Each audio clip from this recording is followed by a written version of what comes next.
Hello students, in this class let us see the polar and Euler form of a complex number. These two forms are very useful to simplify the problems in complex numbers. Okay, many results can be easily proved based on these two results, polar form and Euler form. Therefore, let us see what do you mean by polar form. See here. Let us assume a complex number z is equal to x plus iy. Now we can represent this in the eigenplan as a point P of x comma y. If you consider this eigenplan, you can take this as what x-axis, y-axis and this point P of xy represents the complex number z is equal to x plus iy. Okay, now we are going to convert this into which form? Polar form. This polar form means nothing but in this point P of x comma y, you take a fixed point. Origin is as what a fixed point. This fixed point can be called as pole of this system. That is what pole. This fixed point origin O can be called as what a pole, and the horizontal axis, this x-axis may be called as polar axis. May be called as polar axis. Okay, now listen, this point P of x comma y you can take here. Let us assume this is what the initial line. Horizontal line can be considered always initial line. From this initial line in the anti-clockwise direction only, we are going to measure the angle theta. Now based on this theta and distance of this point P from the origin, we know very well it is nothing but r. It is nothing but r, that is radius of this circle. If you rotate this one, you can get a circle. This radius is fixed. And this theta is going on changing. Therefore, this we can take theta, and this is with the help of these two things we can find the values of x and y. This is x value, this is y value. Now you can form a right angle triangle. You can take PM. Now in this right angle triangle, this is theta, this is r. Now these two values we need to find x value and y value. In a right angle triangle, suppose you want to find x value, means x is nothing but which side? Adjacent side. This is opposite side. This is hypotenuse side. Therefore, this is adjacent side. This side is given. Adjacent and hypotenuse we can say cos theta. That is cos theta is equal to adjacent side by hypotenuse. From this we can say x is equal to r cos theta. X equal to r cos theta. Similarly, sin theta. Sin theta is equal to, we know very well, opposite by hypotenuse. Here opposite is y. Therefore, you can write y by hypotenuse is r. Now which is nothing but y is equal to r sin theta. Now we got the values of x and y. Therefore, we can replace this is x and y as P of, that we can write r cos theta, comma r sin theta. Now these two things are called polar coordinates of the point P, which represent the complex number z is equal to x plus iy. Now therefore these coordinates are cos theta, comma r sin theta is called polar coordinates of the complex number z. Hence this can be written as z is equal to x plus iy. What is x value? R cos theta plus I into y value is r sin theta. Now from these two things you can take r commonly outside, then you can get cos theta plus I sin theta. Cos theta plus I sin theta. Now therefore this can be called as the polar form of the complex number z, or you can call it as trigonometric form. Since we are using trigonometric ratios, this can also be called as a trigonometric form of the complex number. Okay, now here we can represent this point as x comma y, or r cos theta comma r sin theta, or this can also be written as polar coordinates r comma theta. Here the parameters are r and theta. Therefore, this complex number z can be expressed in any one of these three forms. So this is argand form, this is a complex form. Then these two can be called as a polar form. Okay, therefore, if you write like this complex number z as r into cos theta plus I sin theta, this can be called as polar form of the complex number. Okay, now again this we can abbreviate this can be written as r into cis theta, r into cis theta. Now what is this cis theta? This cis theta is nothing but cos theta plus I sin theta. This cos theta plus I sin theta. This can be abbreviated as cis theta. Cis theta you can write. Okay, likewise you can write. Therefore you can write any one of these three forms. Z equal to r cos theta plus I sin theta, I into r sin theta, or r into cos theta plus I sin theta. We prefer this one.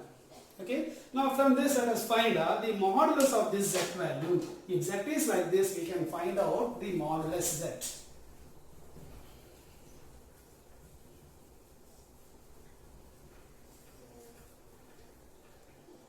See, modulus of this z is equal to modulus of r into cos theta plus I into r sin theta.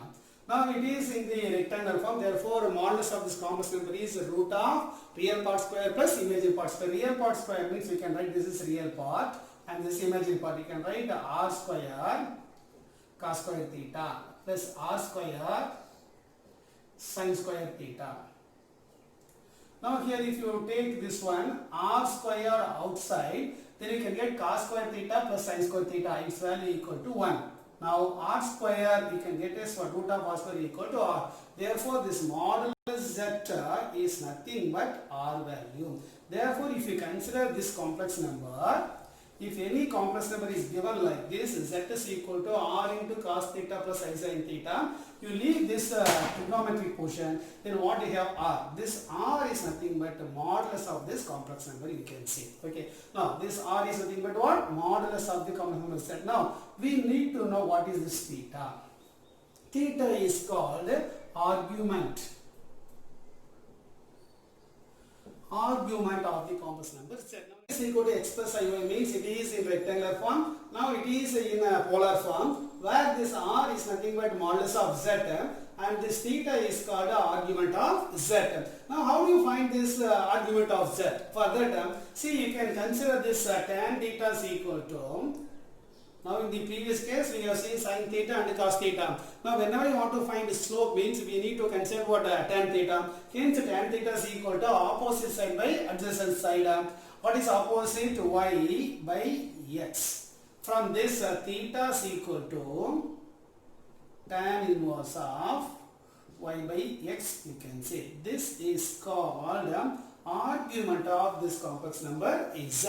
Okay. But here, if you consider this tan of y by x means this theta is here, and the position of this point P is here. If theta is here and if you take sort of one more round, that is 360 degree, you can get the same value for this P. Likewise, if this is what 2 pi, one round means 2 pi. Again, if you are coming another round, again you are adding what 2 pi plus 2 pi, how much? 4 pi. Then again you are coming another round means you can get that is 6 pi. With all these things you have to add theta, that is theta plus 2 pi, this is theta plus 4 pi, this is theta plus 6 pi. Different angles, you will be getting what same value for this theta. But which one can be considered this argument? Theta plus theta or theta plus 2 pi or theta plus 4 pi, theta plus 6 pi, we don't know. All these angles form a general solution. Therefore, that can be called as general argument. General argument. Now that is denoted by argument of z, which is equal to tan inverse of y by x. It consists all possible values in the entire diagram. Okay. Now for different angles. Now we have to fix a quantity for this argument theta. Now that is called principal argument. That is called principal argument. How do you denote this principal argument? Means you can write capital letter argument A or G of Z. Okay, now this argument of Z is called principal argument. How do you find this? For different multiples of 2 pi, we have many values. So we have to fix a certain value. That value is going to fix from minus pi to plus pi. Minus pi to plus pi, totally 360 degree. This we are taking for our convenience. If you take 0 to 2 pi, that also what 360 degree only. But for our convenience, we are doing into two things, minus pi to 0, then 0 to pi means that we can easily calculate the values. Only for that purpose we are considering. Therefore, we can take the interval. Instead of taking 0 to 2 pi, you can take from minus pi to plus pi. Now here theta must be lie between minus pi less than theta less than or equal to pi, you can say. Okay, if any value of theta lying between this interval minus pi to plus pi, then that value is called argument of z. That is called argument of z. Okay, likewise we can find the principal argument. Okay, now how do you find this principal argument? For that we have another small concept. Let us see now.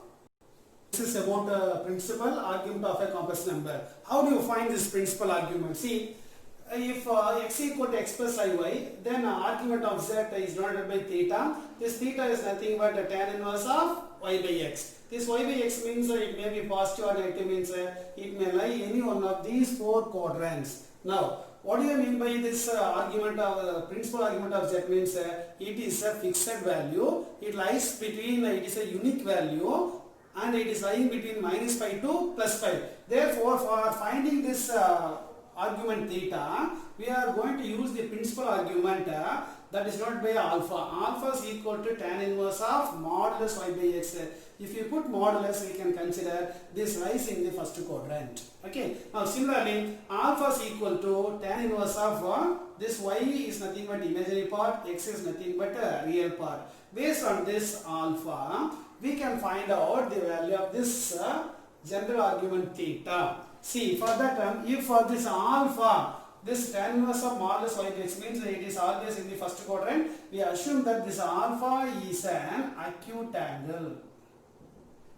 Alpha is an acute angle, means it lies from 0 to 90 degree only. Therefore, by taking this acute angle and also it is lying in the first quadrant, means we can state here theta is the required argument of z.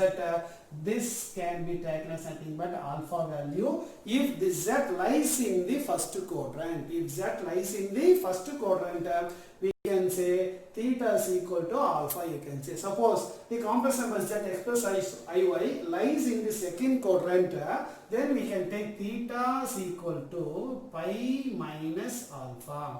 Theta is equal to pi minus alpha if it lies in the second quadrant. Suppose this argument lies in the this z value lies in the third quadrant, means we can take theta is equal to alpha minus pi, you can say, because minus pi to plus pi. Here you can take plus pi, here you have to take minus pi. Therefore you get alpha minus pi. Here you have to consider for this argument. Suppose this z value lies in the fourth quadrant, we can take theta is equal to minus alpha. Suppose beta is z is here, we are measuring clockwise direction, means that alpha will be negative. Therefore, theta is equal to minus alpha, you can take. Therefore, these are the very important things to describe the argument of the complex number z, that is theta value. Therefore, for the properties of argument of z.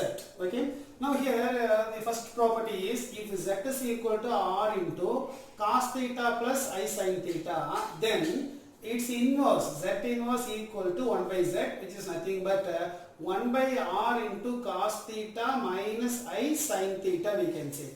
Now similarly, if z is equal to z1 is equal to r1 into cos theta 1 plus I sin theta 1 is one complex number, and another complex number z2 is equal to r2 into cos theta 2 plus I sin theta 2. Then with the help of these two things, we can find a product and a quotient, that is z1 into z2 is equal to r1 into r2 into cos of theta 1 plus theta 2 plus I sin of theta 1 plus theta 2. That is what this product means. Here you should know, you try to understand the shortcut form. If the two complex numbers z1 and z2 are given, while multiplying these two complex numbers, you multiply their moduli, and in this trigonometric form, this argument, if you are multiplying, These two can be added, theta 1 plus theta 2. Again, plus I sin into theta 1 plus theta 2.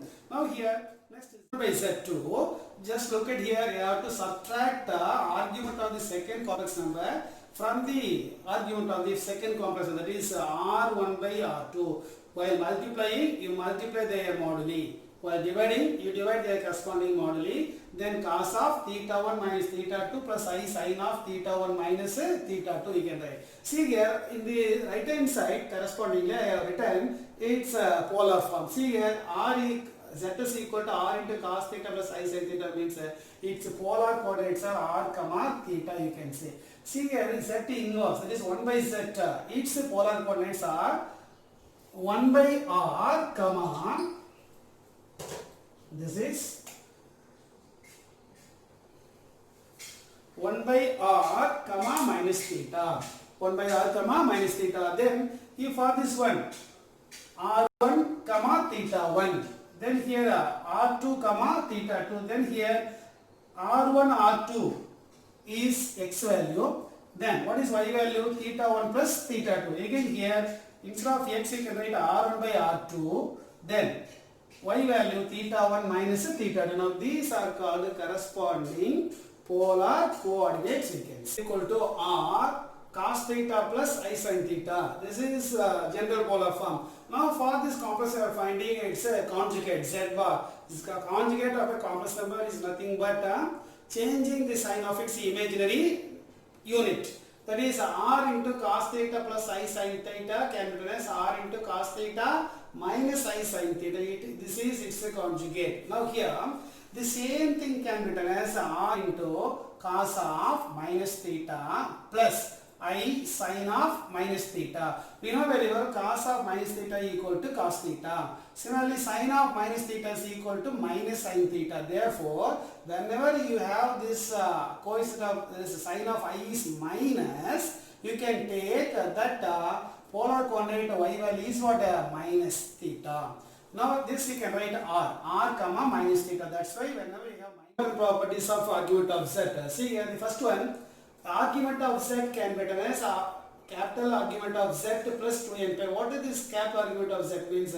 Nothing but principal argument plus 2n pi. Why we are taking this 2n pi means n belongs to Z means n is what integer. It may take minus 3, minus 2, minus 1, 0 like that. Why means for in the Z lies in the first quadrant for this theta, for different angles if you can take many rotations for all these values differ only by what? 2 pi. Therefore 2 pi internal multiple of 2 pi we can write. Okay, for that purpose I have written. Similarly, the alternate form of cos theta plus I sin theta is cos of, you are adding this 2n pi or 2k pi with this argument. Therefore 2k pi plus theta plus I sin of 2k pi plus theta. For different values of this one, the other form of this one, with this theta we can add 2 pi, again 4 pi, again 6 pi, like that. In general we can take 2n pi, or you can say what? 2k pi. Here also this k is nothing but an integer. Now after that, next one, argument of Z1 into Z2 is equal to argument of Z1 plus argument of Z2. This is nothing but some rule in the logarithm. Logarithm of AB is equal to, you can say, log A plus log B. Based on that we can write argument of Z1, Z2 equal to argument of Z1 plus argument of Z2. Similarly, this also based on this logarithmic rule, log of A by B is equal to log A minus log B. Based on that we can write log of Z1 by Z2 is equal to argument of Z1 minus argument of Z2. You can remember. Similarly, this is nothing but power rule of logarithm. That is log of A power B can be written as B into log A. Likewise, argument of Z power n can be written as n into argument of Z. Likewise, we can write. Okay. Now these are some other the Euler's formula. What is Euler's formula means? That is, you can write e power I theta. This can be written as cos theta plus I sin theta. e power I theta is equal to cos theta plus I sin theta. Writing in this form is introduced by Euler. Therefore, by his name we can call this Euler's formula. Okay, now here we are going to write Euler's form of a complex. We are going to express this complex number in Euler's form. That is, we know very well, z is equal to r into cos theta plus I sin theta. Now here this is equal to r into, now this one is nothing but Euler's formula. This can run as e power I theta. Z is equal to e power I theta. Hence this form is called Euler's form of a complex number or exponential form.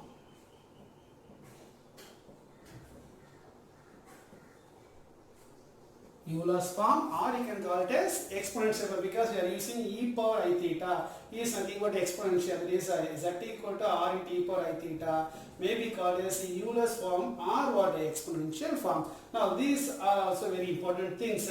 Now here today we have seen what do you mean by polar form and its properties and Euler form. In the next class we will work out the problems based on this polar form and Euler form. Till then you try to study these things. Thank you, children.